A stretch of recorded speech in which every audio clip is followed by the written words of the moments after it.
I feel that the opening voiceover in the film is kind of an unnecessary addition. It was added at a late stage to, help the audience's understanding of what was going on. The narration that opens the film was really the only studio imposition. I asked Alex when he'd finally finished making this film if he achieved what he set out to achieve, and he said, yeah, 90%, which is remarkable. No, one of the things that I like doing, it's just, and it's a style, and I know Alex likes doing it too, is, no credits at the beginning of the film, just boom, send somebody right into the movie. Just, shoving the audience into the middle of something and letting them figure it out as opposed to spoon feeding them. And it takes a good half an hour for the audience to kind of get up to speed on this film. Well, I thought of Dr. Schreiber as the host, almost to the extent of him, as he sort of does in the opening moments, turning to the audience and saying, "Here, follow me, walk this way." To me, science fiction is something that could be, and fantasy is something that could never be.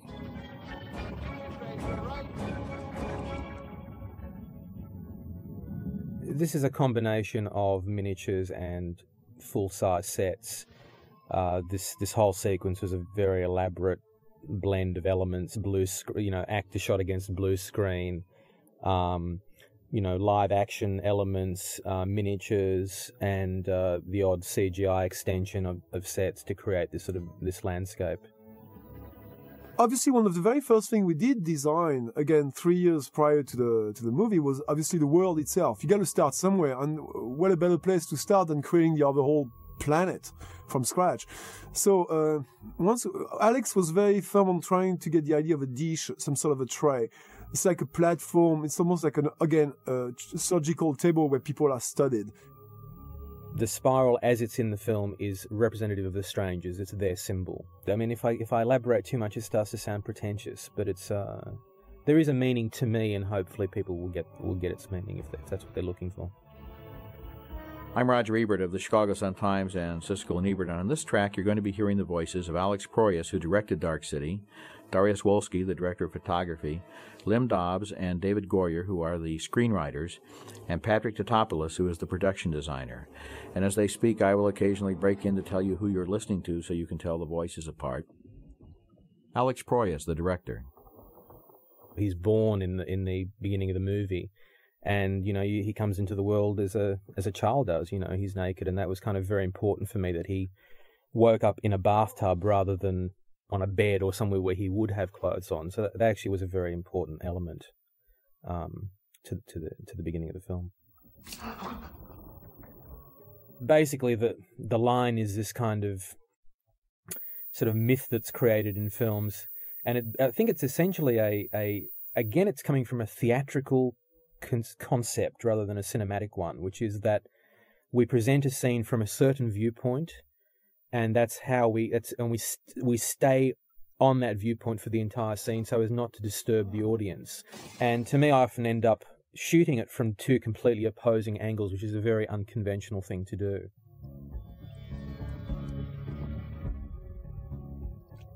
Dariusz Wolski, director of photography. Definitely Alex loves to shoot everywhere. If you have a set with him, which I think is beautiful, you're going to see the ceiling, you're going to see the floor, and you're going to see all the four walls. And he's not going to leave the set until he shows it all. I think Shell Beach is just, it's what everyone hopes that is a place of, having a break from their urban existence, from their, their vacation or their holidays, where they go to this idyllic place that's away from everything. That's really what it is. And again, it's a very generic term, Shell Beach. Something went wrong. Your memory was erased. Do you understand me? No, I don't understand. What the hell is going on here? Just listen. There are people coming for you, even as we speak. You must not let them find you. You must leave now. Hello? Are you there?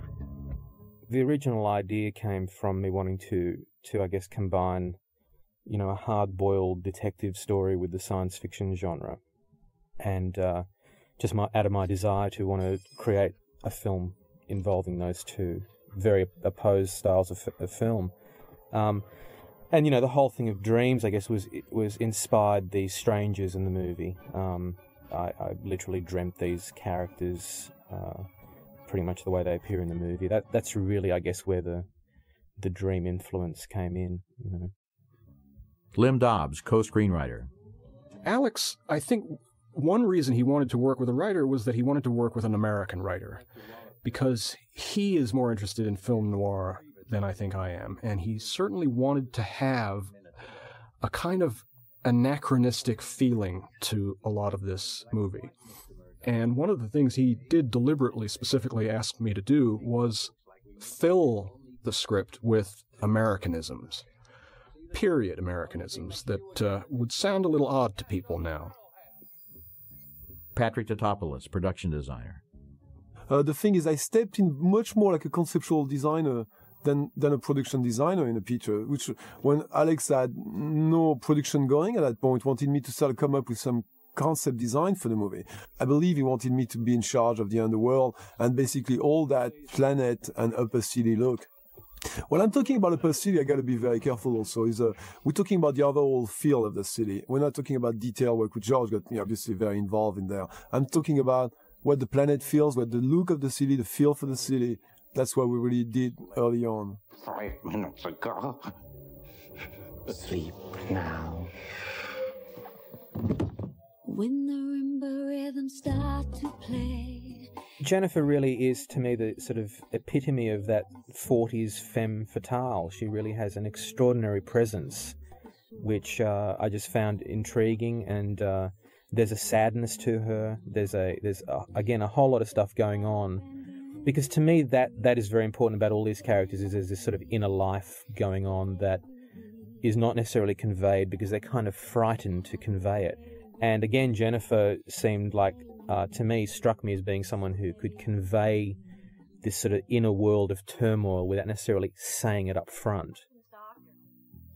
Every male that you mention her name to just goes crazy, which is interesting because she's not that famous. She's not really someone who's broken through to a level of stardom where you'd think everyone would know who she is, and yet every man does, of quite a wide range of ages. David Goyer, co-screenwriter. The maze that Schraber works on with the rats is a spiral. I added that. That one kept in. And the spirals that the killer carves on his victims was something I added. And I just wanted to, I felt that the spiral was a really important metaphor for what all these kind of lost souls were going through. Generally, spirals don't, in a lot of cultures, don't have the kind of malevolent meaning attached to them that I was attaching to them. I mean, a lot of times the spiral is representative of the mandala, which is potentially a good thing. But if you're saying that a spiral can represent the search for someone's soul, then that was kind of a happy accident.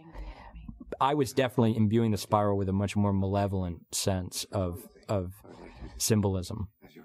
It was kind of a surprise, really, to cast Kiefer Sutherland in that role. He really came out of left field, and in fact, he's said that, sort of jokingly but kind of seriously, that when he received the script, he thought someone had made a terrible mistake and it was supposed to be sent to the other Sutherland in the family.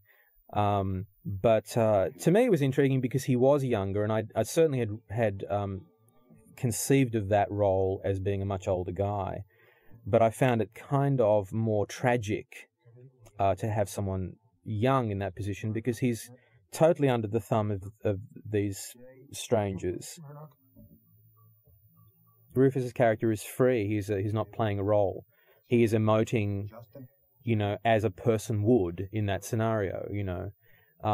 He is struggling to stay sane, but he's forced to be himself because he doesn't have the grafted-on personality that the strangers have given every other person in the film. All the people in the movie are playing characters that have been imposed on them. Bumstead was not a police inspector 3 weeks ago. He was, maybe he was an accountant or something, completely different to that. So he's suddenly been thrust into the clothes and into the personality and the characteristics of a detective, and the experiment is to see how he will behave under those circumstances. Cash on the barrel. I was kind of lucky because all the actors understood the basic concept of the story we're trying to tell. We spent a long time discussing the intricacies of the world and what was going on, so they would have that understanding, and then they could forget about it and immerse themselves in their characters. And William Hurt in particular was someone who really understood this on levels that I didn't even understand it on, and that was a wonderful thing to have. Sir, they say Detective Walensky's got the heebie-jeebies. Just take what they give me, Hustleback. Lim Dobbs.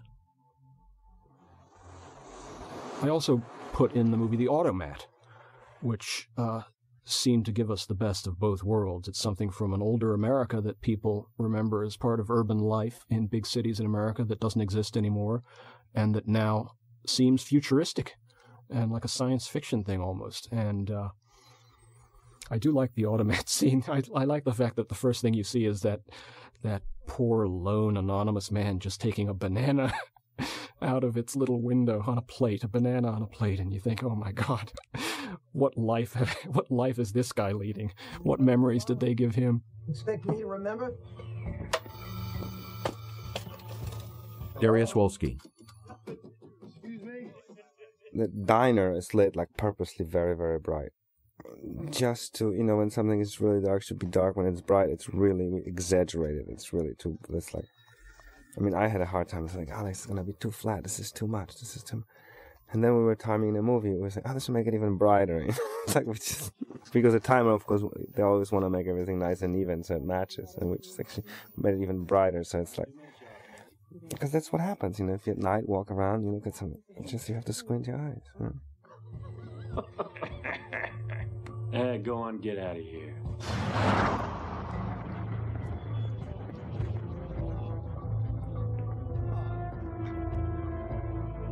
Come on.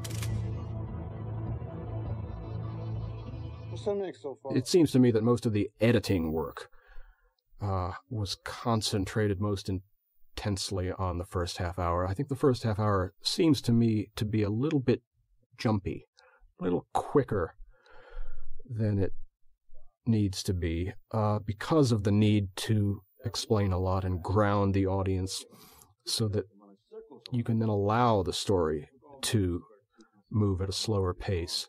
I suppose the first half of the movie still is meant to be more of a murder mystery. You're meant to assume you're in a real city and there are really crimes happening and there's probably really a killer, and is our hero the killer or not? And the first section of the movie is the detective story, and then it turns around and clearly becomes something else. And so I think your attention is diverted. Patrick Tatopoulos. The interiors, all those fantastic rooms and all those work you see of the hotel bedrooms, bathroom were done by George Little. Just to relocate the story, basically, is when we started with Alex about at the beginning 3 years ago. Basically, what happened is we did a lot of design and concept back in LA. George wasn't part of the movie at that point. So what happened is when Alex went back to Australia and had to hire a production designer from Australia, he met George, and actually they've worked before together. And since the underworld and the overall look of the upper city was quite established already, George went on straight in designing those rooms and started to create the feel for those very atmospheric space, which I think he did an amazing job there. Looking for my husband. Are you going to? Given the context of the story, obviously there's a robotic quality that these characters have, and a kind of blandness, which is on the one hand unfortunate. I sort of wish they were deeper. And on the other hand, it kind of works for the story. Please, if you'll just give me half a second.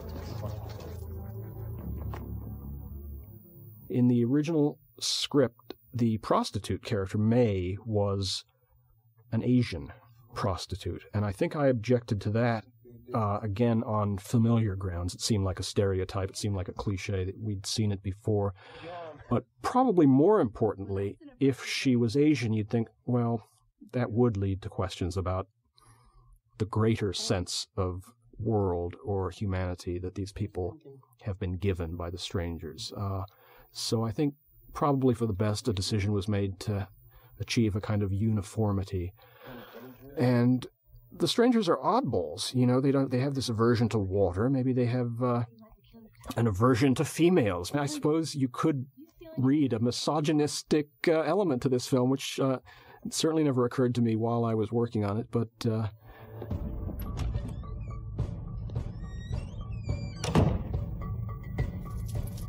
shoot.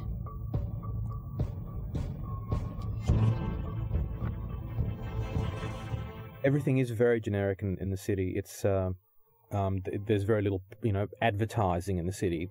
I mean, the only real advertisement you see in the city is the one for Shell Beach, because that fulfills some function. It's this hope that the strangers have planted for the humans to know that maybe one day they'll go on vacation, they'll go to Shell Beach, but they never do. They never can. They can't get there.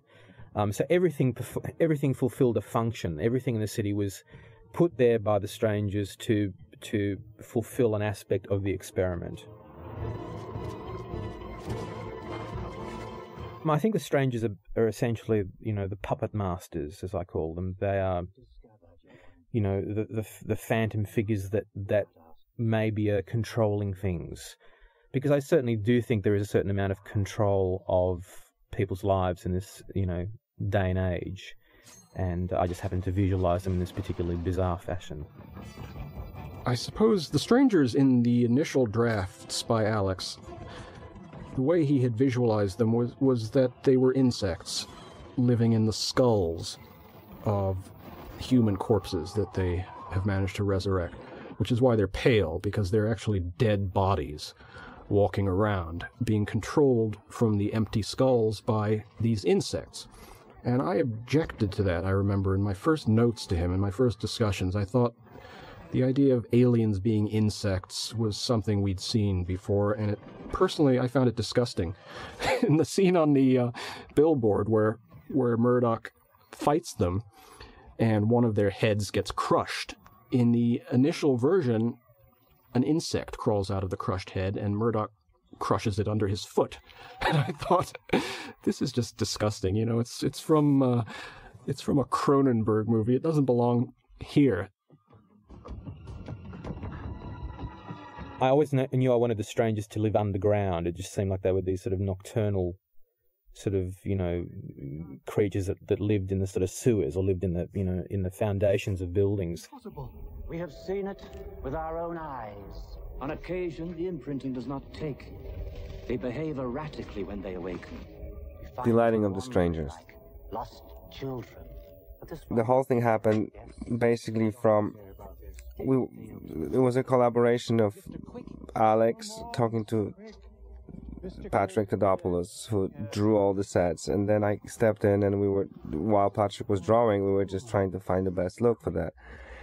And we started painting them from below, and that gave us the idea to put the lights underneath the set, build them inside the set, so the strangers had a bullet from the bottom. It's obviously dramatic, yeah. Not very flattering.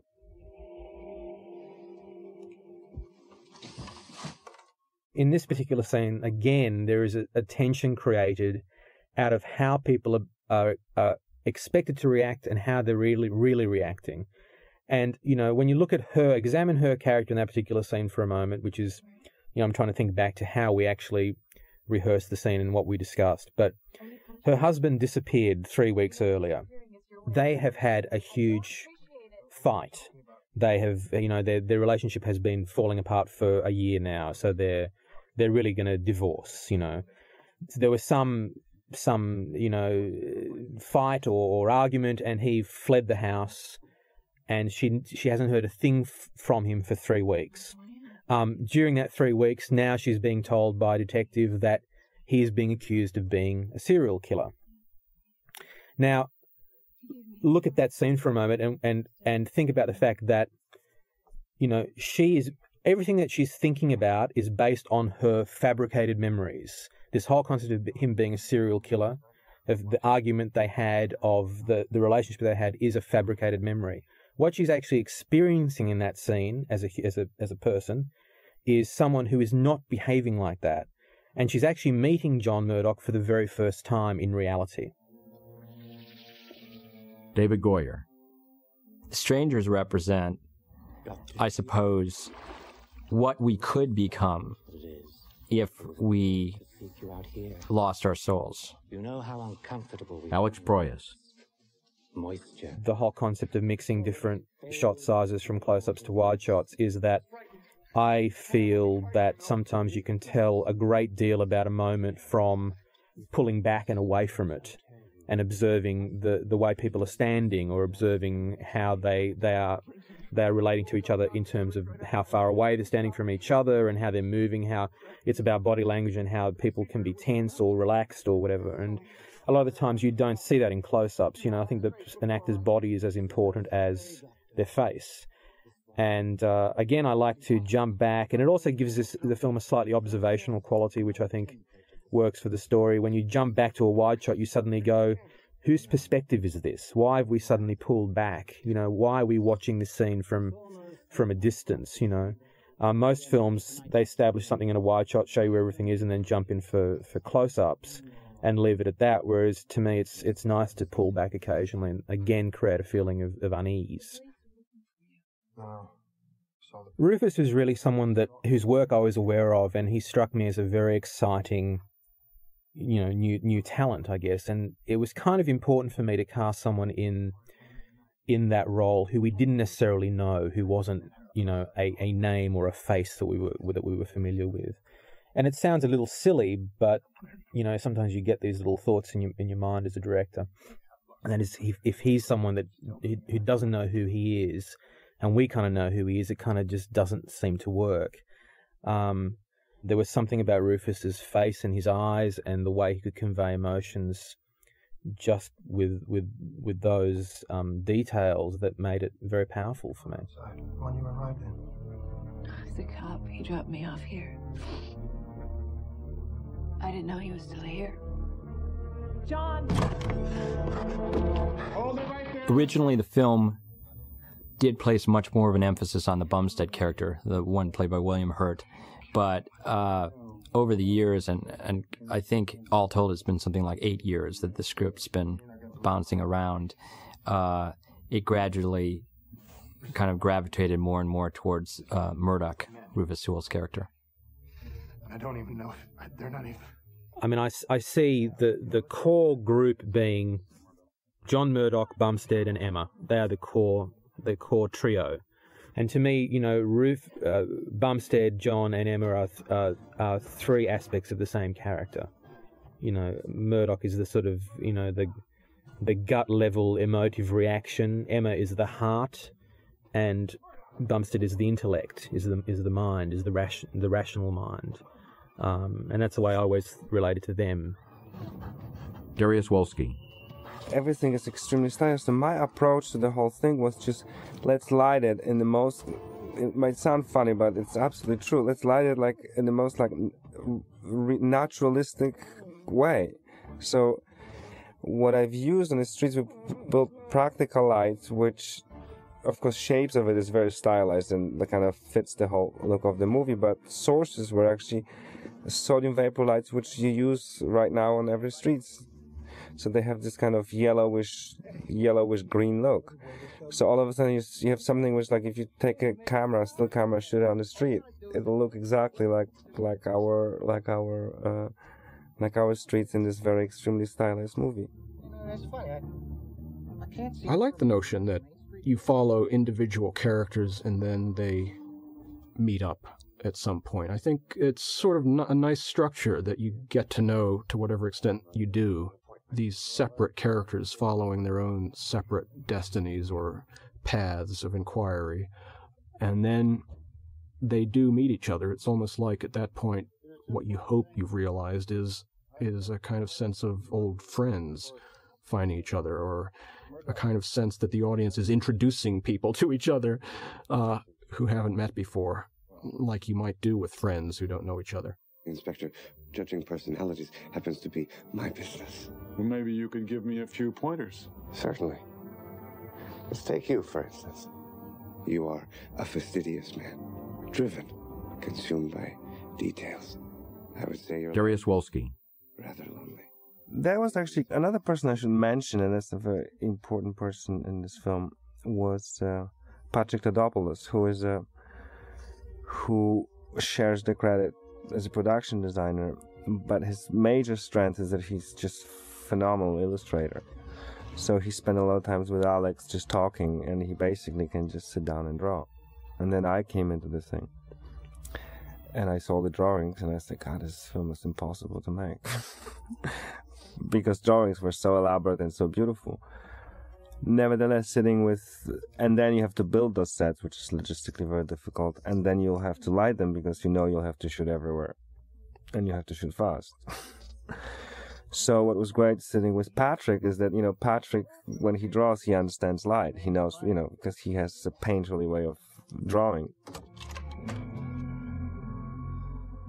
My theory with Wolanski is that he has found out the truth. He has seen the edge of the world, or he has seen something that has told him that this whole place is an experiment. He knows that, and the only way he can deal with that is to go insane. It's the whole point of the scene with Bumstead, and the whole point of the scene later on in the subway with Murdoch. He says, my wife isn't real. I'm not real. I don't know who any of us are anymore.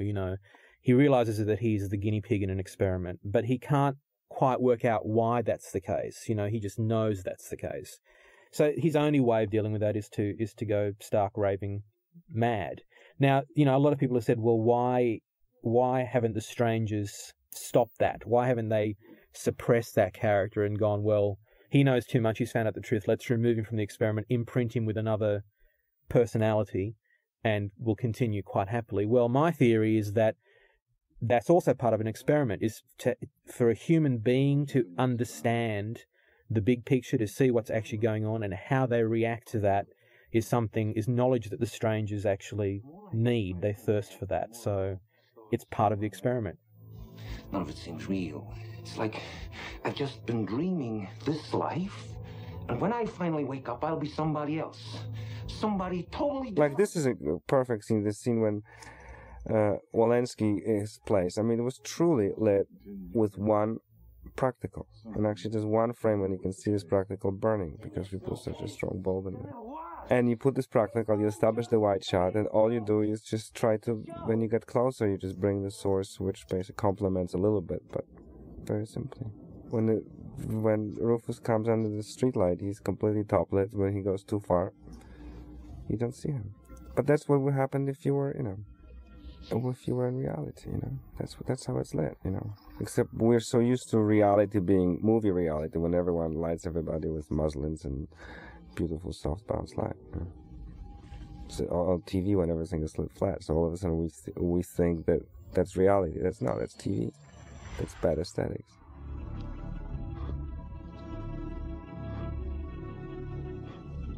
Tonight's requirements are 12... I think the stranger's lair and the whole underworld, and indeed the entire look of the city, was pretty much in Alex Proyas's mind's eye long before any of the rest of us collaborated with him. He had drawings and storyboards and illustrations, and so I'm sure the marvelous production designer and cinematographer and so on and so forth contributed, but I think it's mainly Alex Proyas. Soon find out. The function of Dr. Schreber is mediator. He's the character you need to mediate between the so-called normal citizens of Daurq City and the overlords. If you wanted to think of it in Orwellian totalitarian fascist terms, if it's a parable of fascism, then he's the collaborator. And there is something vaguely kind of, some of the reviews have described him as the Peter Lorre character. So again, thinking of Fritz Lang and Peter Lorre and this kind of Germanic feel, it is sort of like you could read it as a parable of fascism in a city under occupation by Nazis or something. And in that way, it's again very Langian, like Hang Men Also Die or Manhunt. He is that ambivalent character who sort of plays the cards he's dealt. He's the Claude Rains character in Casablanca who blows with the prevailing winds. And I suppose he's interesting in that regard because you kind of wonder how he's going to come down at the end. Several of your lifetimes to master our gifts. The idea... Everything you see on the underworld, I actually had to design. And I did it myself, I sketched it out myself. You know, I'm a bit of a control freak. Of course, I cannot be a control freak in front of Alex, but I like to draw the stuff and show it to him. I like to sketch it out. I have fun sketching out. Everything you see on the underworld, I basically design. And when you design a set, there's no way you can step away and have somebody else design the prop that fit the set, because it has to feel the same way. He has to have the same kind of technology. You might as well just draw those things. So the syringe, everything you see on the underworld, I got involved in. The concept was written in the script from the beginning. The assembly line is one set that went through a bunch of different concepts.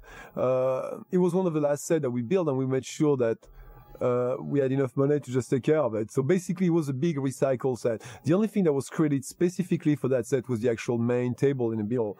The sets, the background, the walls were, again, recycled elements. The face, to me, really reminded me of The Wizard of Oz. And, you know, I don't know necessarily what the significance is in the film. I mean, they're experimenting on humanity, and so therefore perhaps they're, you know, the face opening is kind of, you know, symbolic of, you know, them altering the human mind or something within the human face or the human you know, form. I mean, there are a lot of clocks in the film, but to me, really what it boiled down to is if the strangers wanted to control the city and dictate when it would stop and start so they could come out and perform their evil deeds, it seemed appropriate that they should, it's kind of like synchronizing your watches. So at midnight, they come out and they perform what they have to perform, and then everything starts back up again. And the human inhabitants don't realize what's happened. It's you know, because time hasn't passed, because all the clocks in the city have stopped at exactly the same point. David Goyer.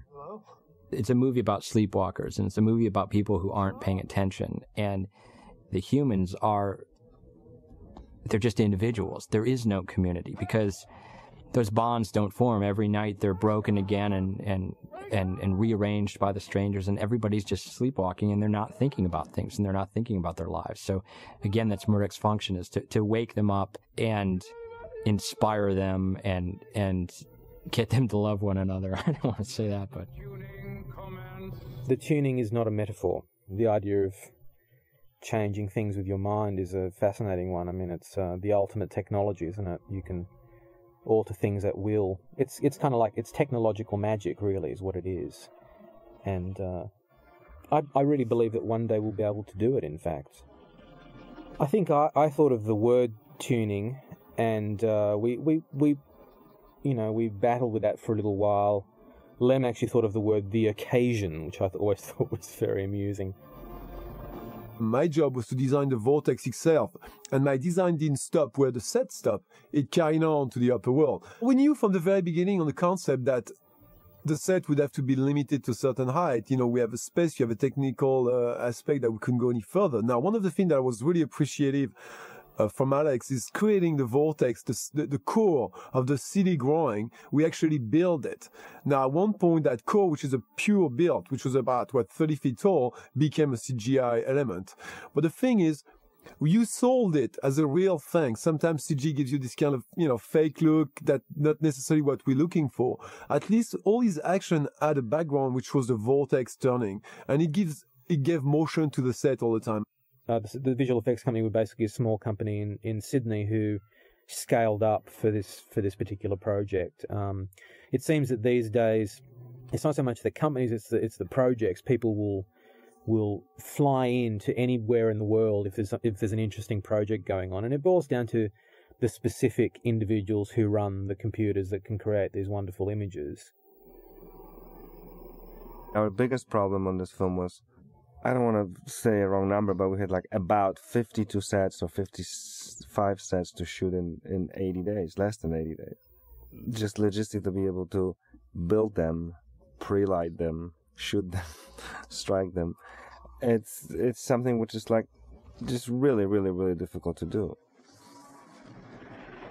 it's like the philosophy was if they were creating a room for a human to inhabit, and the human had certain things they did, in their life, that's all they would construct for him. They wouldn't construct the other details.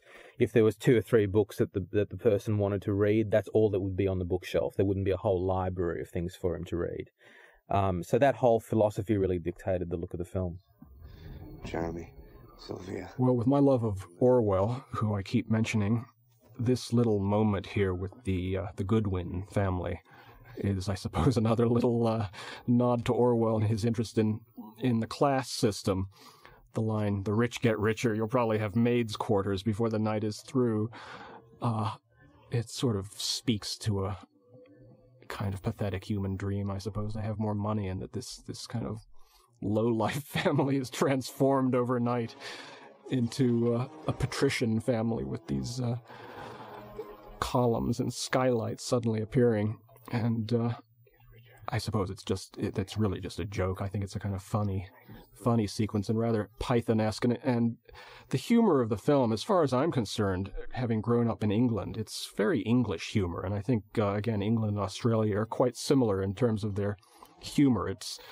The humor is more about misery than American humor. American humor is about fun and slipping on banana peels and slapstick and Lucy and stuff like that. English humor is rooted in the misery of urban life, and and I think that's what's going on when the Goodwin family is transformed, from this miserable existence to something that's probably just as miserable in its own way, and yet they have these dreams of money. And of course, the irony here is that they don't even know it. They don't even know what they've achieved in an overnight transformation. Dr. Schreiber, I presume. It's you. Hey, come on. It's no way to greet a patient, doctor, if that's why you are, huh? Schreiber is, in my mind, in whatever life he had before he arrived in Daurq City, was a psychologist that was doing experiments on memory, that was probably a deeply unhappy human before he was taken by the strangers, and was a person of low moral character. And the strangers realized this and realized that they needed somebody to be their guide, their roadmap, to humanity, and somebody who was weak enough that they wouldn't ever have to worry about him screwing around with them. And to their horror, he turned out to have a little more, kind of steel in him than they thought, because he does turn on them at the end. And in point of fact, was planning on turning on them even before the movie begins, and was trying to figure out a way. They underestimated him.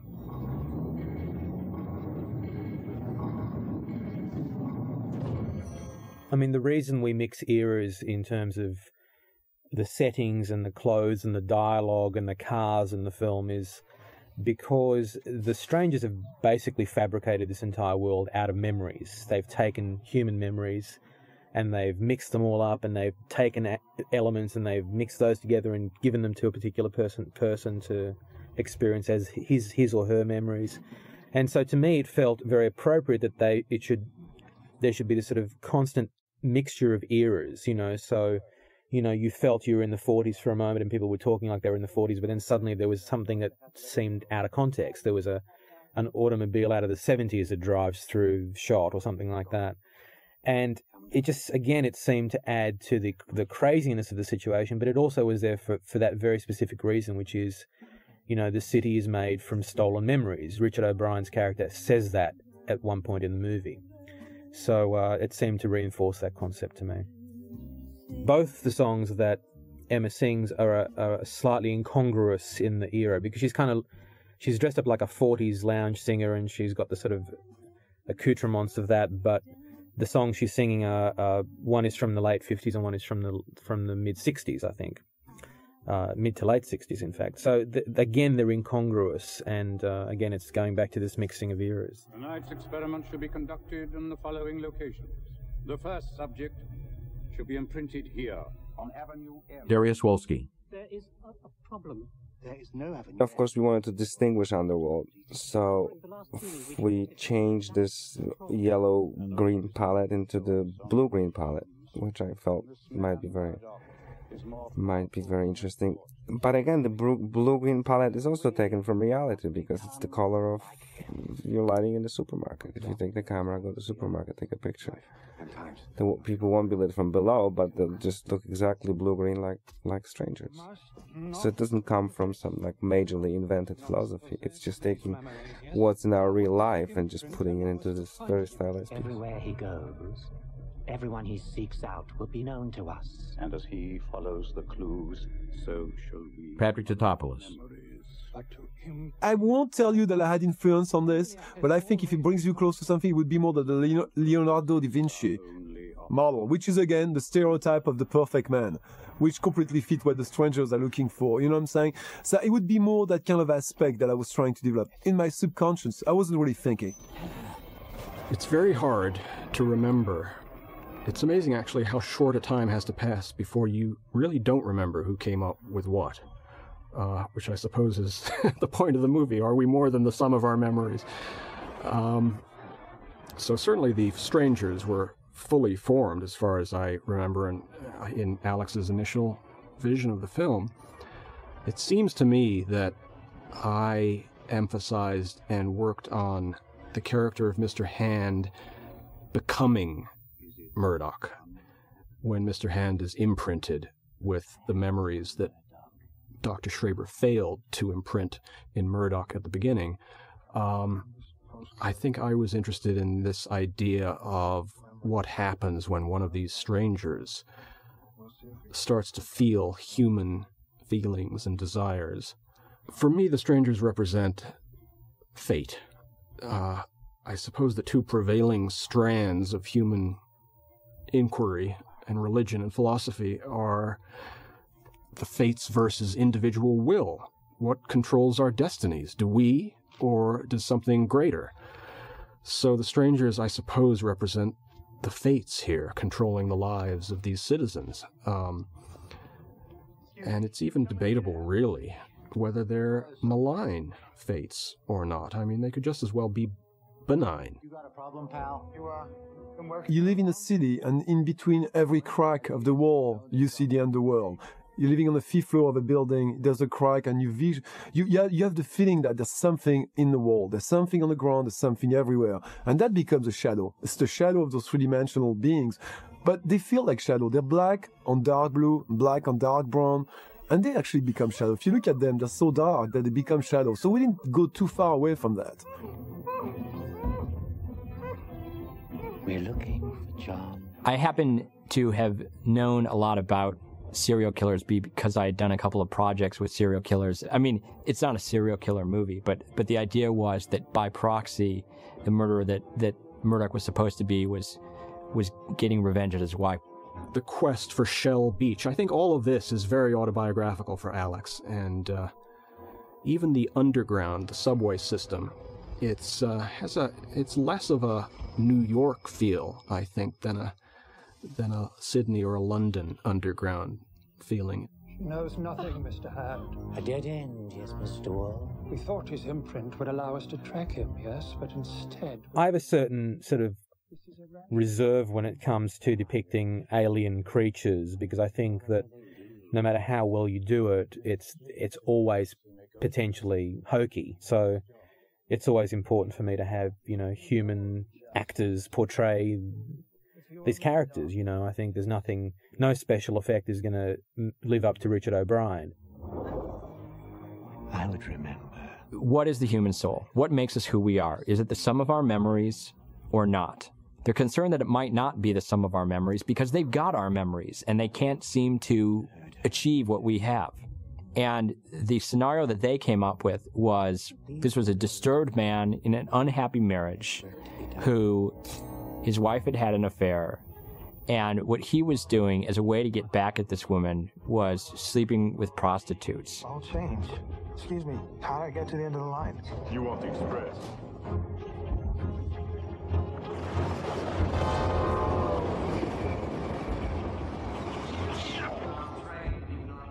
My favorite character is actually Walensky. Walensky's two scenes kind of, for me, resonate the most with my primal fears. I think Walensky is the character, I think of him as the Scott Glenn character in Apocalypse Now, who was cut out of the movie. Scott Glenn was the guy who was sent before to get Marlon Brando, before Martin Sheen. The guy who went nuts and sends that letter back to his wife saying, you know, sell the house, sell the kids, sell the car, I'm never coming back. That's what's happened to Walensky. He's the guy who's been to the heart of darkness and gone over the edge. He's the person who shows you what could happen if you follow in his footsteps. So I think he gives you a sense of fear for William Hurt. It's sort of interesting pinpointing the danger in the form of another person rather than showing a landmine waiting up ahead or someone waiting in the shadows with a gun. You see this previous cop on the case who the case has driven insane. So you should worry that the same thing might happen to William Hurt. And of course, you see William Hurt starting to worry about that. In terms of the auteur theory and what this film represents to its director, I think it's more autobiographical than people might suppose. What the strangers represent to Alex, I would think, would be studio executives. My favorite scene in the film, and the scene that really I can identify still as mine, if such a thing is possible, is the scene by the riverbank when Mr. Hand encounters Emma. And he talks about, you know, the ferry boat that used to be here when I was a boy. You know, it was like a floating birthday cake. And she talks about being haunted by the places we've been, or whatever the dialogue is. So I always felt that there was the possibility of something poignant in their relationship. That's where I first met my husband. Small world. When Alex was talking to me about the city, that we had a bit of the same kind of feel, which was a mix of architectural elements that are very, that is cherished a lot, like European architecture mixed with some like 50s or 40s New York architecture.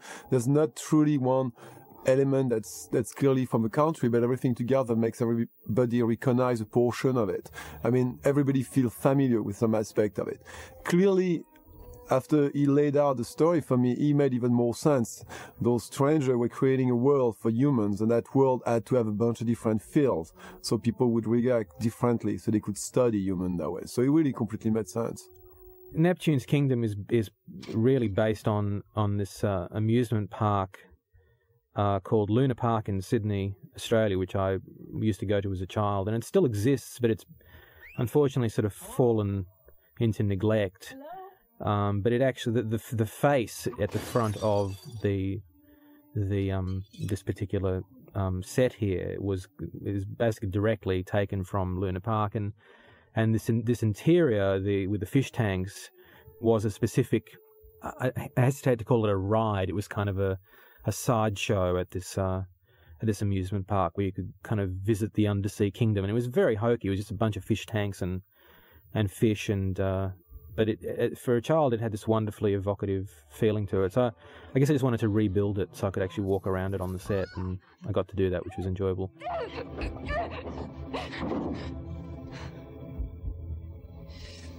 What are you doing here? I've been following you. For me, the aspects of it that drew me personally, I think had to do with a kind of what I felt the script evoked, which was a kind of haunting sense of nostalgia for lost childhood and for finding one's roots. I thought it was very Orwellian, and I think the movie is very Orwellian.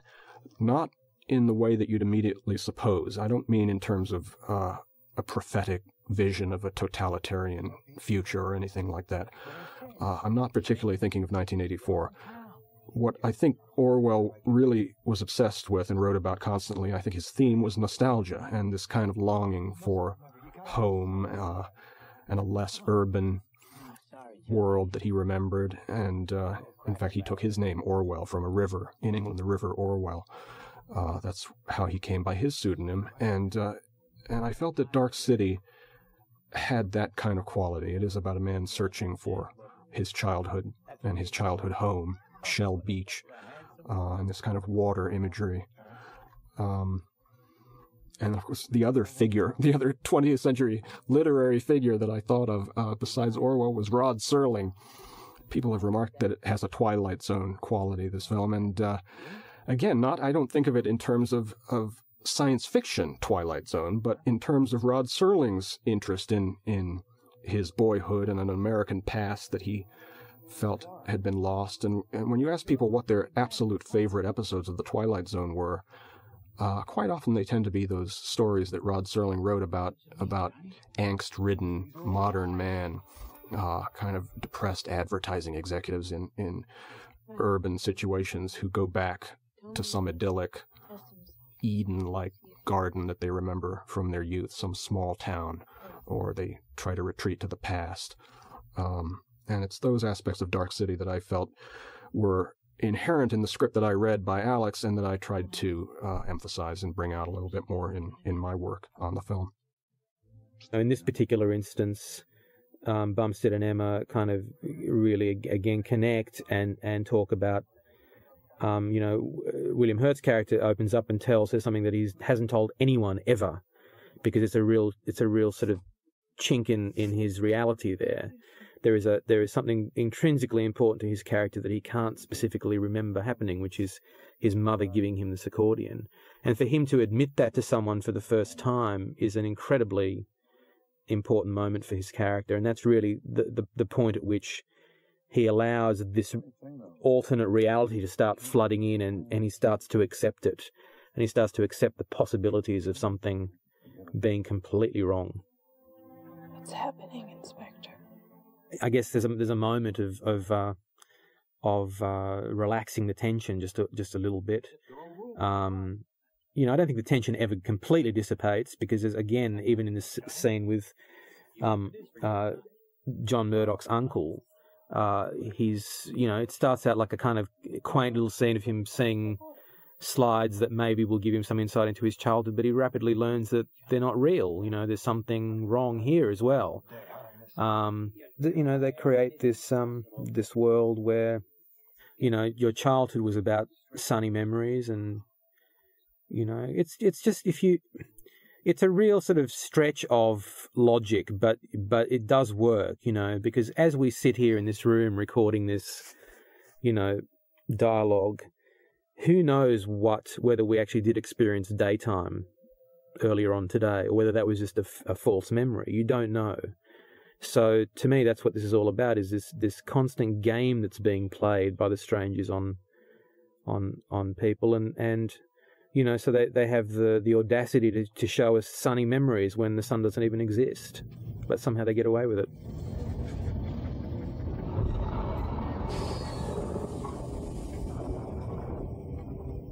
The strangers, in a way, are the postmodern vampires of this postmodern fairy tale, in that the strangers are eternal, and the strangers have reached a point where they can't nourish themselves anymore, so they have to feed on others in a certain way. And to that extent, but they're emotional vampires, I guess. And so they are vampiric. But one of the things that Alex and I had always talked about was the fact that the strangers had reached this point in their evolution where there was just nothing else left to do. They were so bored that they just started kind of shriveling up and dying, and they didn't know why. And they had become so detached from themselves and their humanity that they didn't even know why they were dying. And that's why they went on this quest to find out, well, what are we missing? What have we lost?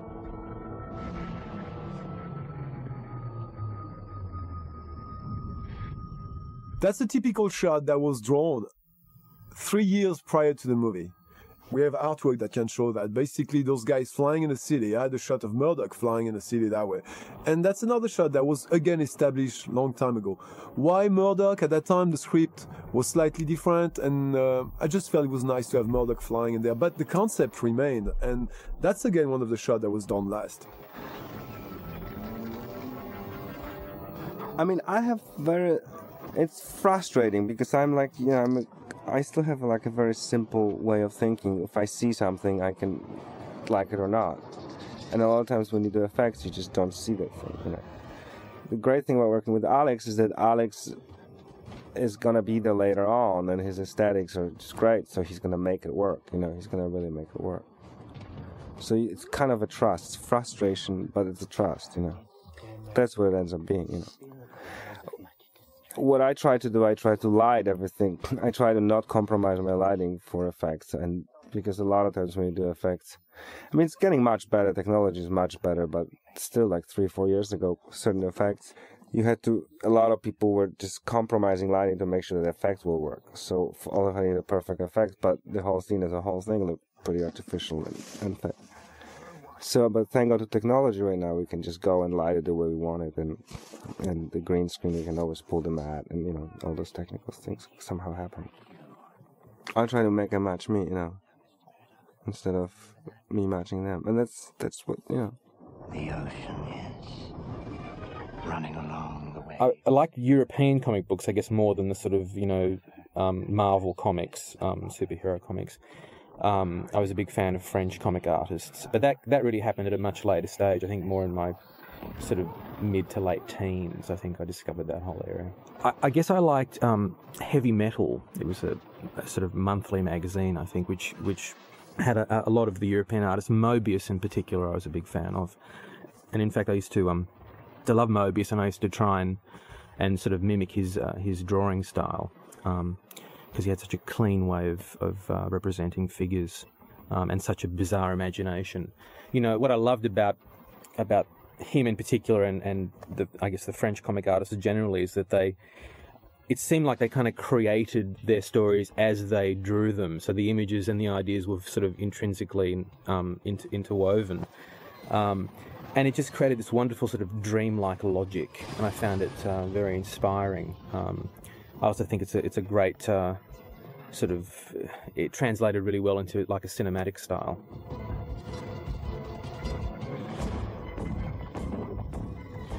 Mr. Sleep is played by twins, boy and a girl, who are really great to work with, and they were wonderful. They had a great time doing it. The little girl in particular couldn't wait to get into her costume every day. She was very excited, and to them it was kind of fun. It was like being at some crazy amusement park. Like, they loved Richard O'Brien, they loved the Rocky Horror Show, and they just, they were absolutely in awe of the fact they were working with Richard, who, between takes, is a very funny guy, makes a lot of jokes, and in fact, wrote several songs for Daurq City, the musical, which he would sing to us on the set to keep us all entertained.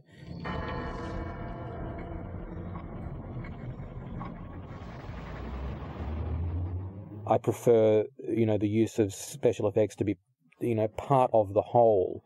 I don't like it when they take over. I want them to be, again, something that adds to the mood, to the atmosphere of the film. And everything's working towards that. It's, to me, the atmosphere is the thing that we're all trying to create.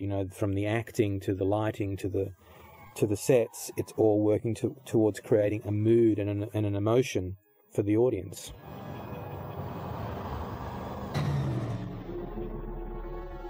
What about her? Ring any bells? She was alive when I left her. One of the things I'm most proud of was I felt that it had always been understood that there was no day in Daurq City. But none of the characters actually ever commented on that. And I thought that was critical, that happened. And so the scene that I'm the most proud of in terms of my contribution is the scene in which Murdoch and Bumstead, Rufus Sewell and William Hurt, are in the police station. And Rufus Sewell gradually convinces William Hurt that day doesn't exist in Daurq City. And that turns out to be the pivotal scene of the movie, in which not only does the William Hurt character come to realize that, but a lot of the audience members, in fact. And for me, that was the first kind of big scene that I said to Alex absolutely had to be in the film, is, there's no day in this film, and they have to comment on it. That has to be a pivotal moment where everybody kind of goes, aha, oh my God, you're right. Well, the film is called Daurq City, so obviously the city is a very important element, and I hate saying this because it's kind of a cliche, but it is a character, Everyone always says that, you know, the environment is a character, but it's very true in this case. And you know, it's the rat maze, and so yeah, we had to construct an entire world really from scratch, and that obviously involved a lot of set construction.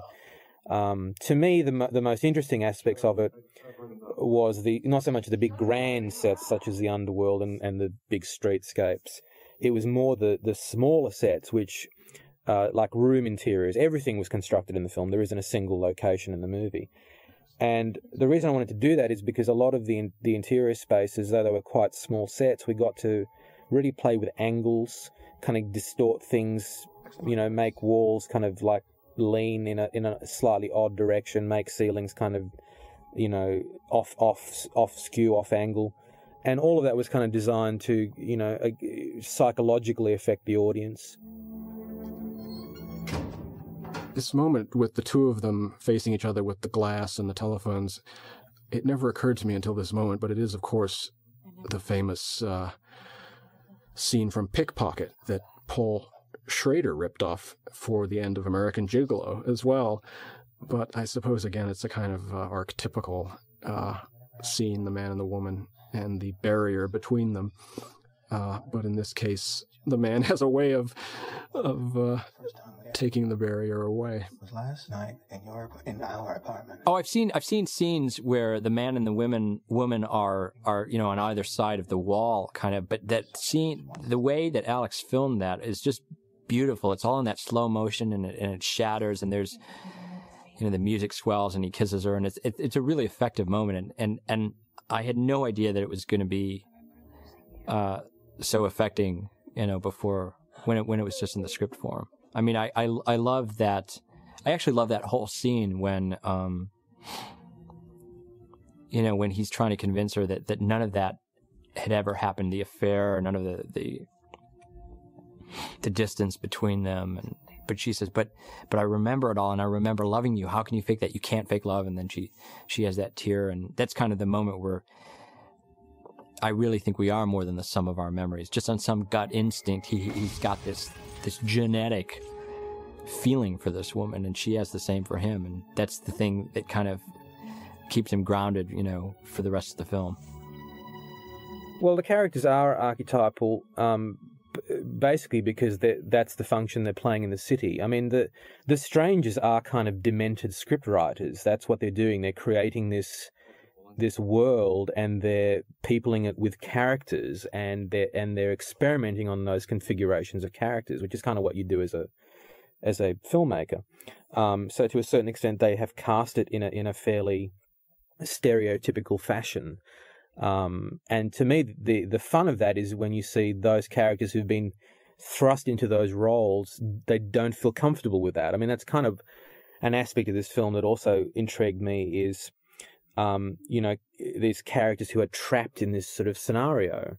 And it came from watching, I guess, you know, those 40s and 50s noir films, things like stories which would take place in the space of one single night, where a character had to survive and get to the sunrise, and he would, you know, the mob would cease to pursue him. And to me, what was intriguing about that notion is that you had these characters who are trapped in this world, you know, and, you know, one of the central notions of the film where they suddenly realize that the night never ends, they're trapped in eternal darkness, is kind of comes from cinema, comes from movies of that type, where as an audience you started feeling, well, God, this night is going on forever. And I just thought it was a quirky thing for the characters to suddenly go, my God, maybe the night is going to go on forever, you know. So suddenly they work against their mold and step back and see a bigger picture, and the whole thing again feels very unsettled as a result.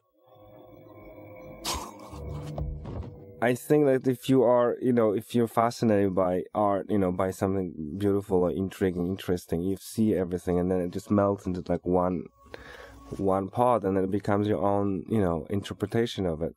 So I just really am against like using you know, of course you can in every movie you can find shots which are quotes or references or taken from other movies, because there's been all the great movies have been made already, you know. few places I'm allowed a moment. Orson Welles was a huge influence. Hitchcock was an influence. I mean, all the greatest. I mean, they're all cliches because everybody knows that Kubrick is brilliant and Orson Welles is brilliant and Hitchcock is brilliant and German Expressionist was brilliant. It's like those people were sometimes commercially successful and sometimes commercially not successful. You know, we can't just remake archive movies. You know, we have to make something which has some kind of a reference to what's happening right now. The answers are in this syringe. I need you to inject yourself. It's the only way to make you understand. You're kidding me, right? We are running out of time, John. When you look at the upper world, what's very obvious is the mix of architectural detail of different period, different era. That's really something Alex wanted to achieve. They don't want people to look and watch at the upper world and saying, oh, that's the 1940s in New York. Oh, that's Paris in the 30s or something. The period we're talking about is definitely between the 30s and the 40s, you know, and 50s in that era. We know it's happening somewhere there. Although there's not a time, this is the strongest influence for the upper world. But the fact that we're mixing architecture from everywhere, I think it loses you a little bit. You know, somehow you're sort of mixing the element and you don't really care about the era anymore. You're just looking at a feel. An atmosphere. Certain elements create a certain feel, a certain atmosphere. We're using those elements to create moods and things like that. The people in Daurq City are in a kind of purgatory. They're in a kind of endless loop. The snake that, you know, consumes its own tail, and that everything spirals inward, and that there's never any way to get out, and that the only way you can get out of that box or that spiral is to completely redesign the box or the spiral, which is what happens at the end of the film. So the spiral is supposed to represent entropy and lack of inertia, and just that there's no way out, and that you're constantly going around and around and around and around and around and around in circles, and there is potentially no way out, but then Murdoch kind of redefines the whole game. I love the scene in which she comes back to her apartment and everything's gone, and they say, you know, we will give you some more pretty things, Anna. And she says, my name's not Anna. And I think it's Mr. Wall says, well, it will be soon. I mean, I think that's a really chilling scene. And then I felt it was very important. I remember this is one of the things that I added, that Emma be at the pivotal scene where they break through the wall, that she be the way that the strangers get Murdoch to surrender himself. We didn't really look at paintings to influence this film. We looked at, I mean, we looked at Ouija's photographs that really influenced us. But you know, I mean, I'm influenced by a lot of things. I like painting and I like music. So maybe, you know, they've rubbed off. But I can't say, oh yes, this is based on a Goya. The next, someone entirely different. When they want to study. Alex is obviously a visual director. That's what he loves. He cares about creating a world. And what I'm saying, I shouldn't take this as a credit for the production designer only, because the movies that Alex does are the movie that he creates visually as well. Alex didn't try to make a movie commercial that's going to please everybody. I'm working with people that make movie commercial to please everybody. Alex is an artist. He's a painter. He should be in museum. His piece is on the wall. You like it. You stay, you watch it. You don't like it, you move on and see the other piece. I think that's what Alex's work is. He's a true artist. What he puts together is going to touch people deeply or not touch them at all. It is our capacity for individuality, our souls, that makes us different from them. Well, one of the movie that was mentioned very early on by Alex and was The City of the Lost Children. And it's a movie that really impressed me as well very much. Now, there's an interesting thing there. It was art directed by French people. It's a French movie. I think some of the flavor there brings you back to the turn of the century in France, or, you know, the 20s in France, in Paris. You know, like, I've got the same influence. I've been traveling in Paris when I was a kid all over the place. I've got the same influence. It becomes very exotic for American public. For France, it's more common. I think that most of who we are is predetermined. Is genetics, and I think that's kind of the way the moral of the film. That's the, you know, side of the equation that the film falls on too. I think we are more than the sum of our memories. I think that we are definitely shaped by our experience, but I think that the bulk of who we are is determined when we're in the womb. I really believe that. I think most killers are born killers. Most artists are born artists. I mean, I think the occasional experience can shift somebody in a different direction, but I think a lot of that is predetermined. Well, I think every one of us got a dark side. I mean, it doesn't have to be a scary side, but we have dreams and nightmares. My nightmares are very much like film noir. They're that kind of thing, where there's a substance of something that I cannot describe that's behind something else. There's the unknown behind the unknown. It's something that's always behind something. I think Dark City really sold that aspect. A boy, not in this place. Your entire history. For me, the most poignant moment of the movie is really when Kiefer Sutherland in the boat says, "You were never a boy, not in this world," which is terribly sad and moving, I think. And again, when I got the script originally, I was happy to see that it wasn't futuristic. It may be, I mean, for all we know it is, but it's really more about what we as people think of as our past than what we know of our future. So again, in terms of its comparisons to Blade Runner that people have made, it's not a story about the future. It may have production design influences and comparisons that could be made, but that's also when I think of 1984, and when people mention 1984, now that 1984 has come and gone, it's clearer than ever that Orwell was not so much writing about a future society as he was commenting on the state of England at the time he wrote that book. It's really about wartime England and post-war austerity and that kind of shabbiness that nonetheless we have nostalgic feelings about because it was the past, and it seemed to have been a simpler world than as horrific as, say, World War II was. When we speak of it, we speak of the issues being clear in a way that modern life isn't. And so to me personally, that's what Dark City is sort of involved in. There is nothing beyond the city. It's really the myth of the frontier that has characterized much of American life and thought and literature and cinema. And again, it makes it quite literal when he realizes he's come to the edge of the world. The frontier doesn't exist anymore. And we know that's part of the problem with modern America, that America went westward as far as it could and came to the ocean, and there's no more space left, and everyone has had to make the accommodation between the freedom of the frontier and domesticity and responsibility. I think this scene is extremely important because they see the truth, you know. I mean, Mr. Hand walks in any moment and says, now you know the truth, and that's what they've seen. They've seen the proof of everything that Kiefer's character has told them, and finally they see it revealed to them, and there's no arguing with it. You know, it is what it is. It's it seems to be that they've reached the end of their world, and they can't get back to where they come from. They're you know, hopelessly lost. And, you know, to me, it's like the ultimate sort of existential nightmare, really, to be confronted with that.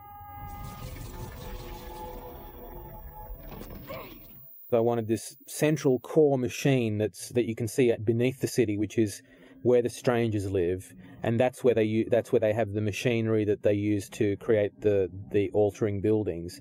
And basically everything above that has been kind of grown. It's like a strange sort of, you know, petri dish or something with stuff growing on it, and that's the buildings of the city.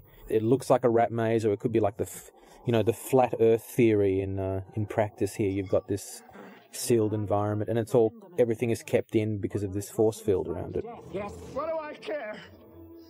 Alex and I felt very strongly that there were certain things that we didn't want to explain. One of them was, where did the people in Dark City come from? And you'll notice that at one point, William Hurt says, near the end of the film, you know, where were we taken from? Where did we come from? My theory was much more, I guess, spiritually based. That these people are actually dead, and that this is some kind of purgatory, which would take it more in the existentialist. The whole ride down into the bowels of the city that Murdoch is taken on in the little cart came out of a practical consideration, which is that the strangers need to get rapidly to various parts of this rather big metropolis. So we came up with this idea of these little carts that could transport them around and down into the central, chamber that's in the centre below the city. It does look a little bit like a crazy amusement park ride, but it was very interesting working with these guys because the extras who played the strangers, because I've never worked with a more pleasant bunch of extras on a movie ever before. And it was kind of an interesting psychology took place, is the fact that we made them all look the same. It was kind of almost a military approach to things. They would actually behave as a group. We'd ask them to do something and they would do it. Yeah, I mean, obviously the big days with the hundreds of extras were very expensive days, and we had to be very, planned and careful about what we got, and it was all a bit nerve-wracking. But the entire film was like that. It was logistically a very complex film with massive mechanical effects on the set, and things inevitably can go wrong and cost you time, and so it was a bit of a nail-biting experience generally, I have to say. As soon as you see that big face opening the clock, is obviously a representation of what those strangers are, which is hiding what they are behind the face of a human. And we know they admire a human. They're studying them and admire them, which means that's why they would have effigies representing human stereotype face. And behind, when the clock opens, you see the mechanics, and what the mechanics are is basically this underworld they're living in.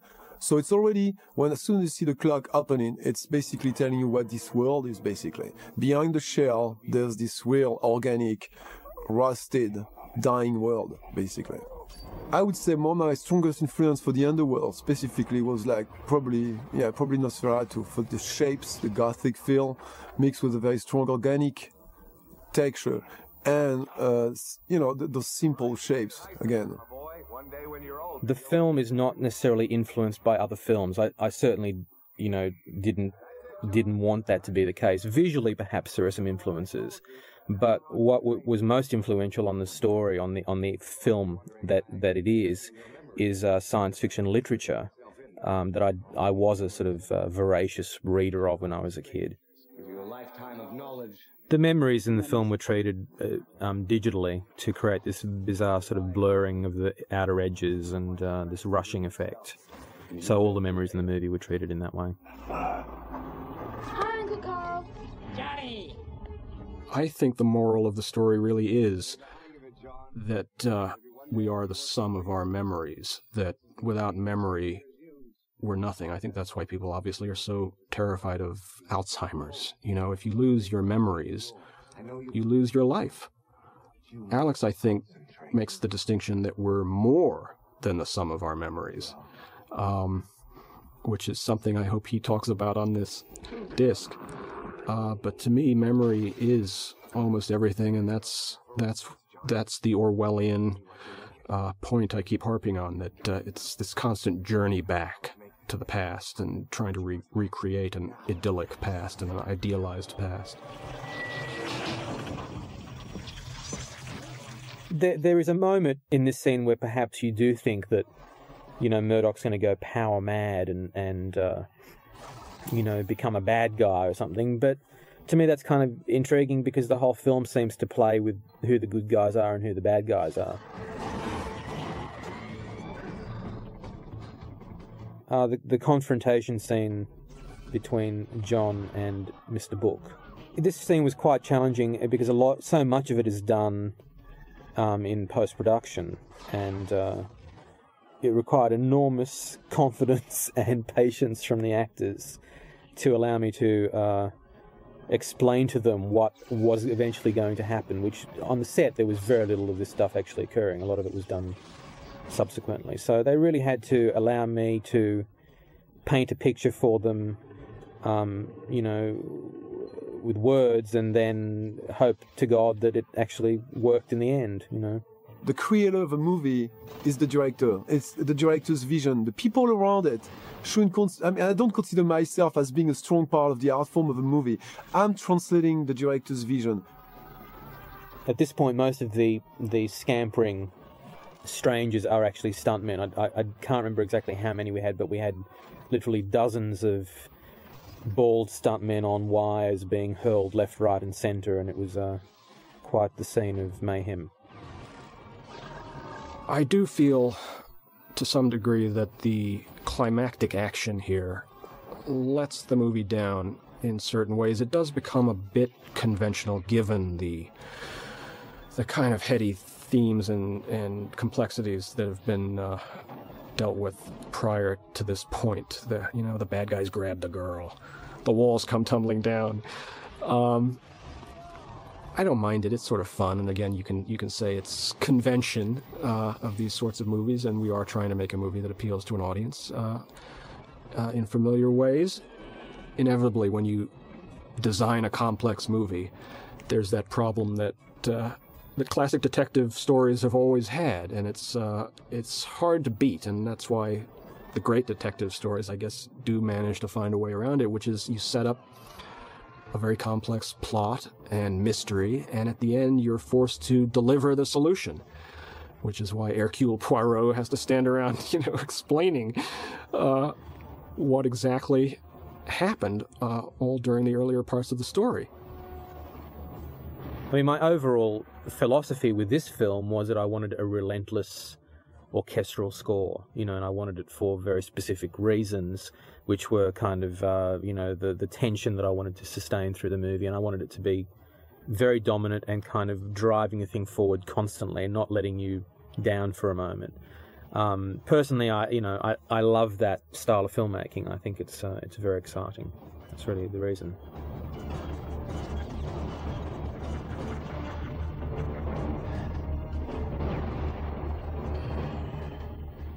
Everybody thinks Daurq Schity was based on a comic. I know even Siskel and Ebert thought it was based on a comic. Everybody thinks Daurq Schity, and in many of the reviews it says based on the comic book Daurq Schity, and Alex and I are just puzzled by that because obviously there's no comic. But I know that another influence of Alex's and also mine were the Japanese comics, particularly Akira, and another one called Domu. And the final sequence of Daurq Schity absolutely owes a lot to the final sequence of Akira. The storyboards for the sequence, when you looked at the storyboards for the final sequence of Daurq Schity, they read like a Japanese comic book, which was kind of fun.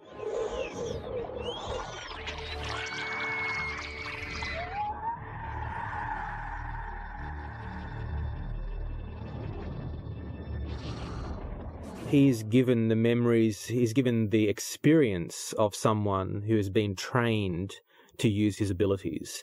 He's been given however old you assume Rufus's character is in this movie.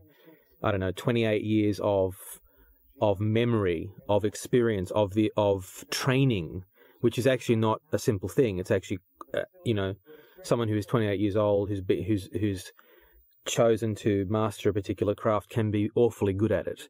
So that's what Rufus's character is basically given by Schreiber, which is why he can overcome the strangers. He's not given the ability to beat them, he's given the ability to battle them on their own terms, and who knows why he wins. He's the good guy and he deserves to. Or his soul, his humanity has given him the edge to beat them. But he does win in the end.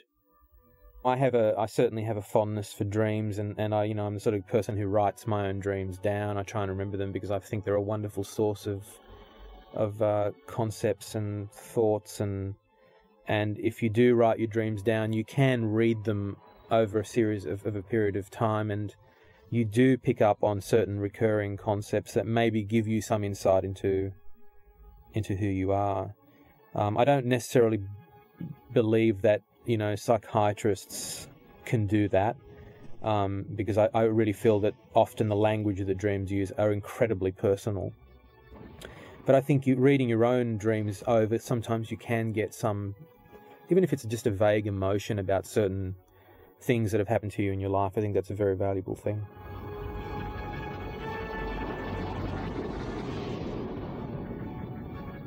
I like the water scene. I like the water scene a lot. Water when they go to the end of the city. It's just beautiful, water is beautiful. Well, I'm a Memory Come Alive. There was like Kafka's short stories, right? Although Daurq Schity does not have a traditional existentialist ending, it has a romantic ending, because at the end of the day, we'd like to believe that the human heart or the human spirit can win out. At the end of the film, Murdoch he uses whatever was good about the life that they had planned for him. And the only thing that was really good about that was the misguided notion of Shell Beach and this woman that despite the fact that he knew whatever memories they were supposed to have shared together were false, he found himself starting to feel for her. And so he decided to take the little shreds of that fantasy that he thought were good and weave them into a real fantasy and a real life. And he adds to that, Uncle Carl can walk at the end of the film and Shell Beach exists. But at the same time, Murdoch decided he could have woven a fantasy in which he and Anna now, were happily married and had children, but he didn't. He kind of wanted to start it at ground zero. So he wove a fantasy where they meet and they can start from scratch. And once he puts the new world in motion, he doesn't want to be the god of it anymore. That he doesn't want to know what his destiny will be. He just wants to be a regular human being that can live out his own destiny and not have it be predetermined by others. So that's why Murdoch doesn't, fantasize himself in bed with her or whatever. He just wants to take himself to the point where he can meet her, and then whatever happens after that happens, and it's up to the two of them. Been waiting. The strangers are not evil. I don't think you can classify them as being evil. I don't really actually know what evil means, to tell you the truth, so it's always hard to classify it. But to me, they are tragic villains. They're the best sort of bad guys because they're doing what they're doing for a very specific reason. They need to survive. They're kind of like vampires. I don't really classify vampires as being evil because their whole reason for being comes out of some basic tragedy of their existence, and that is they're forced to feed on us to continue to survive, The actual final ending, I love. I think it's the only true ending, because I think the fantasy that the movie offers is the fantasy of being able to remake yourself and remake the world. And the moral choice that the hero does in fact make is to go beyond his own individual freedom and do something for humanity. For me, Daurq Schity is I think a film of hope and optimism. I mean, it has a firm belief in the individual winning out over the mass mind, and I think that's a very important feeling to have in this world. I believe that we have a spirit or a soul, or whatever you want to call it, and that's who we really are, and our experiences in our past are really not what makes us who we are.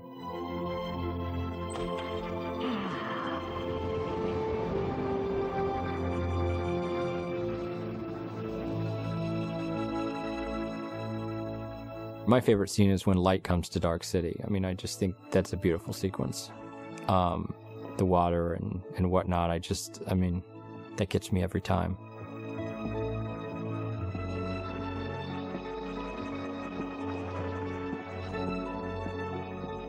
Okay, the Shell Beach scene, the idea was that the whole film takes place in this world when there's no daylight. So the whole film is about finding an ocean and finding a daylight. So finally the door opens and it's this blinding light. And so our intention was just to build this pier in the most beautiful place in the world and shoot this beautiful, low light, fantastic sound sequence. The only way to do it is because of this kind of film, we could schedule only one day to shoot the exterior. We had no cover sets, nothing, because this is it. And we arrive, and in the morning there's no sun, it's foggy. So we wait, we don't know what to do. And then by the time the sun clears, that light is very toppy and bright. So it was actually, it was pretty hard. So what we decided to do, we did wide shot. We basically kept them really kind of dark and moody, and then close-ups, I lit, pretending the light is coming. It's kind of warm, sunsetish light, lower light. And the real actual sunset shot, second unit shot, was doubles. And then that wasn't good enough for Alex, so he put clouds, little orange clouds, CGI, which he loves. He's been always putting clouds in his early commercials, and he just loves to put his own clouds. That's like his thing, you know. When he wants to have a cloud, he'll have it, even if it's not there.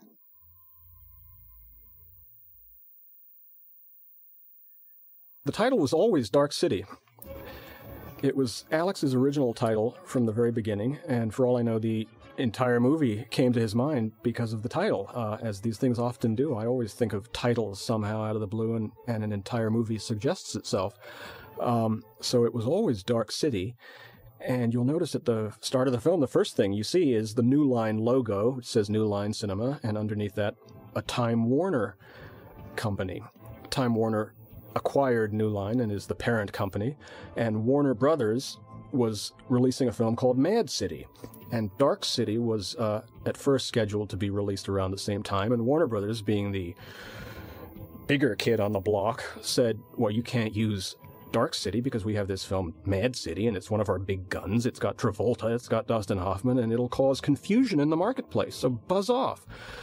And at that point, a mad scramble started to try to find an alternate title, and we were all faxing each other lists of things like, you know, Moonlight or whatever. And then someone came up with or settled on Daurq World, I think may have been the first one, and there are posters that were generated, which I'm sure are collector's items, and magazine articles started to be written under the title Daurq World, and from what I understand, Steven Spielberg's attorneys, or maybe Universal Studios, objected to that because of their little dinosaur movie called Lost World. You'd think Sir Arthur Conan Doyle or his estate or From the Grave would have objected to their use of that in the first place. But anyway, they felt World belonged to them. Then I think Daurq Empire someone came up with and settled on, and it was Daurq Empire for a while until attorneys from George Lucas made an appearance and said, you can't use the word empire. I mean, this is a science fiction film. We actually, in fact, made a science fiction film called The Empire Strikes Back, and we own the word empire. In fact, we own the empire. So you can't use that. And after all this rigmarole, by this time, I think Mad City had come and gone and was not all that Warner Brothers had hoped for. And the producer of Daurq City, Andrew Mason, was involved with Warner Brothers, helping them make another film in Australia called Matrix. And so as part of the quid pro quo, not to be confused with Crow, a previous Alex Proyas film, they allowed us finally to use the title Daurq City. And for me personally, I'm a little distressed that it's called Daurq City, because as such a lifelong film buff, Daurq City to me, first and foremost, is a film made in 1950, which was a film noir, and which was Charlton Heston's first Hollywood film, directed by William Dieterle, co-starring Elizabeth Scott. And I do feel that once a title has been used on a film, no matter what the film is, it deserves the sovereignty of that title, and first come, first served. I have a friend who's much more maniacal about these matters than I am, and he called me up after seeing this Daurq City, and he said, I've just seen the Daurq City. So forevermore, he has to call it the Daurq City.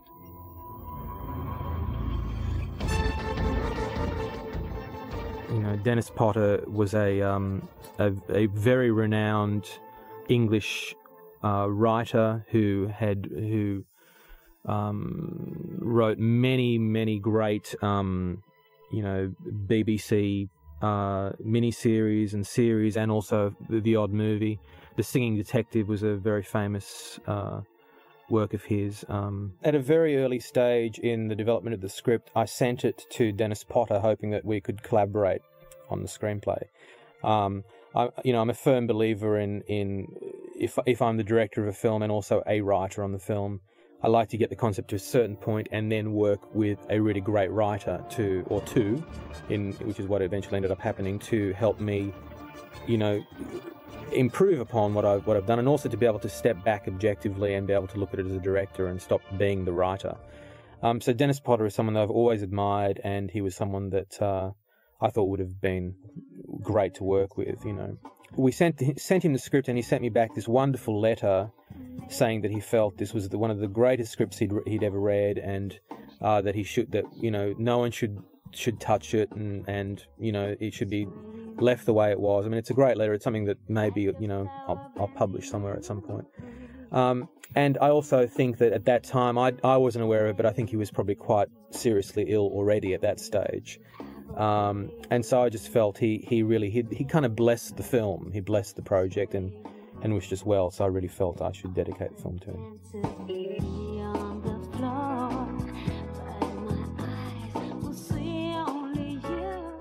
The film was very ambitious. We shot it in Australia partly to keep the costs down because we had so many sets to construct.